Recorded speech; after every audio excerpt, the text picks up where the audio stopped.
Hi guys, what's up? Welcome back to today's video. This is Sonia and you are watching Sovix Vlog. Australia के new financial year में जहां हर visa category में कुछ ना कुछ change हुआ है, वहीं जो ऑस्ट्रेलिया का वर्क वीजा है, स्किल इन डिमांड वीजा सब क्लास 482, उसमें भी आए हैं कुछ मेजर अपडेट्स। तो अगर आप भी ऑस्ट्रेलिया का वर्क वीजा लेना चाहते हैं, ऑस्ट्रेलिया में आकर के काम करना चाहते हैं, तो डोंट मिस दिस वीडियो। ये वीडियो आपको ब्रीफ आइडिया देगी कि क्या क्या आप स्टेप्स ले सकते हैं ऑस्ट्रेलिया के वर्क वीजा के लिए और क्या क्या चेंजेस हैं जिनसे अब आपको इन्फॉर्म्ड रहना है। तो चलिए स्टार्ट करते हैं आज की वीडियो। सो गाइज, जो ऑस्ट्रेलिया का वर्क वीजा है वो है स्किल इन डिमांड वीजा सब क्लास 482।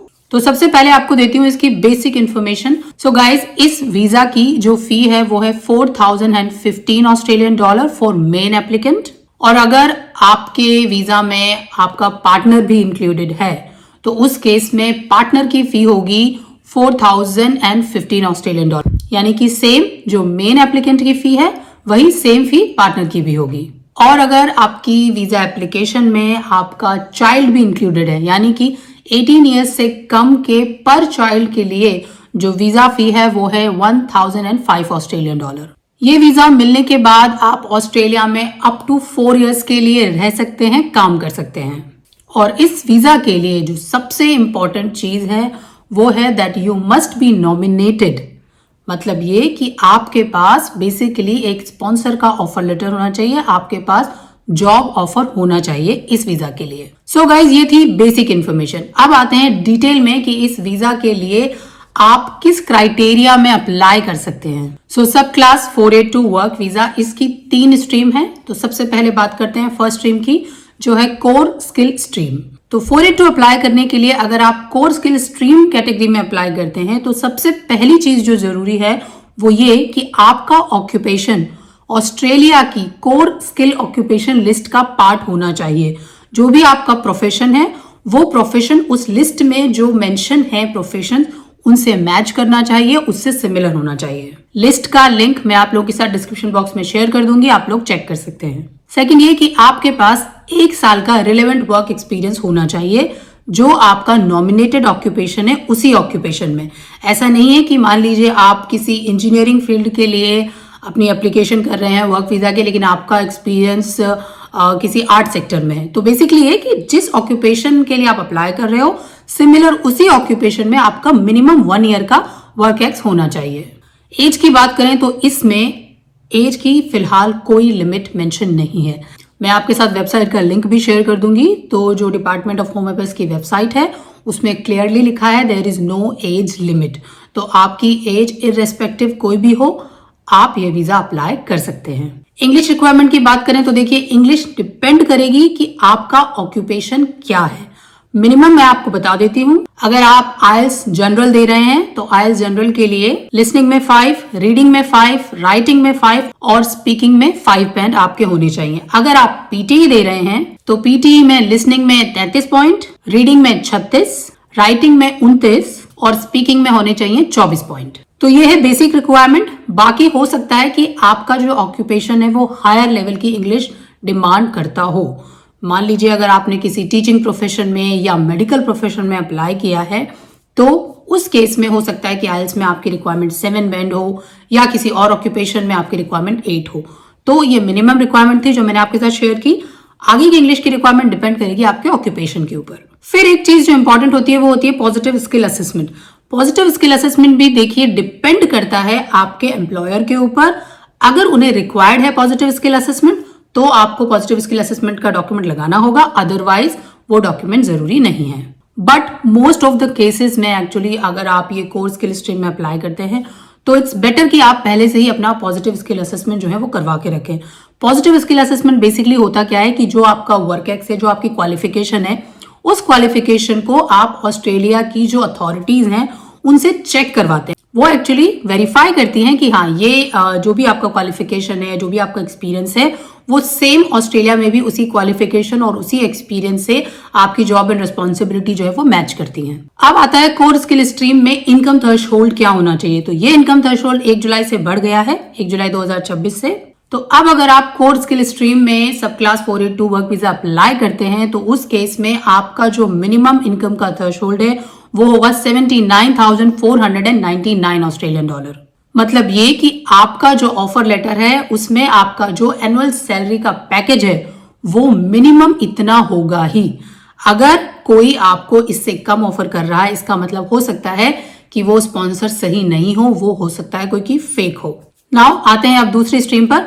तो जो हमारी दूसरी स्ट्रीम है वो है स्पेशलिस्ट स्किल स्ट्रीम।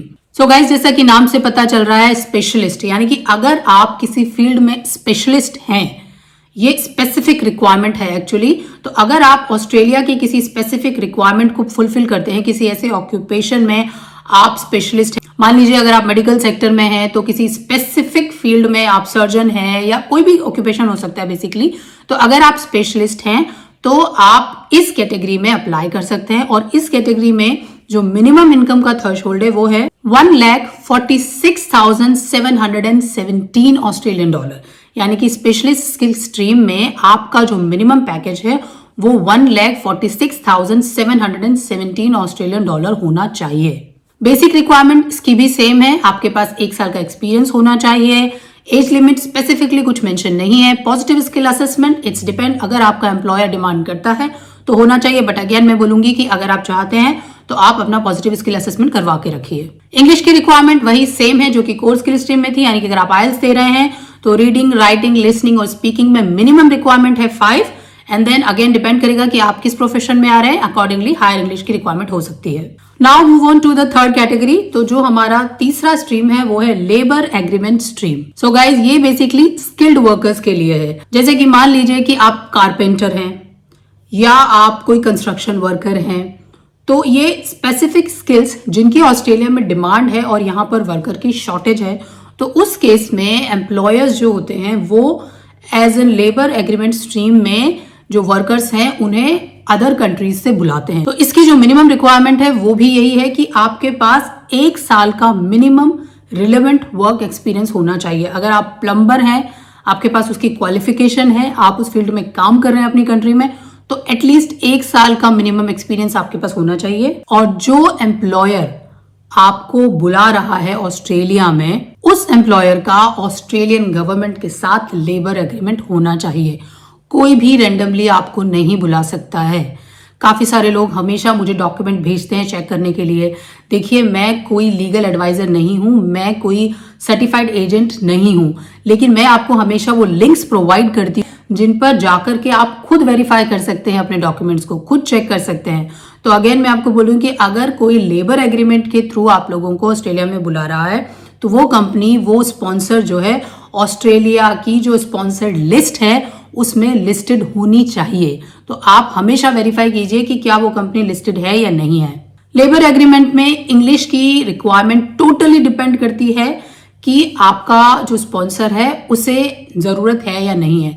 हो सकता है आपके इंग्लिश की रिक्वायरमेंट बिल्कुल भी ना हो, मिनिमम जो 5 बैंड है वो भी आपको ना लाने हो। तो इट्स टोटली डिपेंड कि आपका लेबर एग्रीमेंट क्या कहता है। जब आप लेबर एग्रीमेंट के थ्रू ऑस्ट्रेलिया में आते हैं तो एक चीज है जो आपको फॉलो करनी होती है, और वो ये कि आपको अपने स्पॉन्सर के अंडर में ही काम करना होता है। ऐसा नहीं है कि आप यहाँ आए, आपने सपोज 1 महीना काम किया और फिर आप अपनी जॉब चेंज कर लें। तो जो आपका स्पॉन्सर है, जिसने आपको स्पॉन्सर करके वर्क वीजा दिया है, आपको उसी स्पॉन्सर के अंडर में काम करना होगा। एक और चीज है जो कि बहुत अच्छी है, और वो ये कि अगर आपका स्पॉन्सर चाहे तो 2 साल के बाद आप लोगों को ऑस्ट्रेलिया की परमानेंट रेजिडेंसी के लिए स्पॉन्सर कर सकता है। तो जो ऑस्ट्रेलिया का वीजा है, एम्प्लॉयर नॉमिनेशन स्कीम वीजा सब क्लास 186, ये 186 ऑस्ट्रेलिया की परमानेंट रेजिडेंसी होती है। तो अगर आपका एम्प्लॉयर चाहे, देखिए, तो 2 साल अगर आपने ऑस्ट्रेलिया में काम कर लिया, अगर आपका एम्प्लॉयर सेटिस्फाइड है और वो भाई चाहता है कि आप फ्यूचर में भी उसके साथ काम करें या आप यहाँ पर रहें, ऑस्ट्रेलिया में काम करें, यहाँ पर मान लीजिए उस स्किल की यहाँ में डिमांड है, तो वो आपको 186 के लिए, ऑस्ट्रेलिया की परमानेंट रेजिडेंसी के लिए स्पॉन्सर कर सकता है। सो गाइज, ये जो स्किल इन डिमांड वीजा है हमारा सब क्लास 482, ये एक काफी अच्छा पाथवे है ऑस्ट्रेलिया में आने का। और अगर आप फ्यूचर में ऑस्ट्रेलिया में सेटल होना चाहते हैं तो आप परमानेंट रेजिडेंसी भी अप्लाई कर सकते हैं। लेबर एग्रीमेंट का मैंने आपको बताया कि आपका जो स्पॉन्सर है वो आपको स्पॉन्सरशिप दे सकता है, आप 186 अप्लाई कर सकते हो।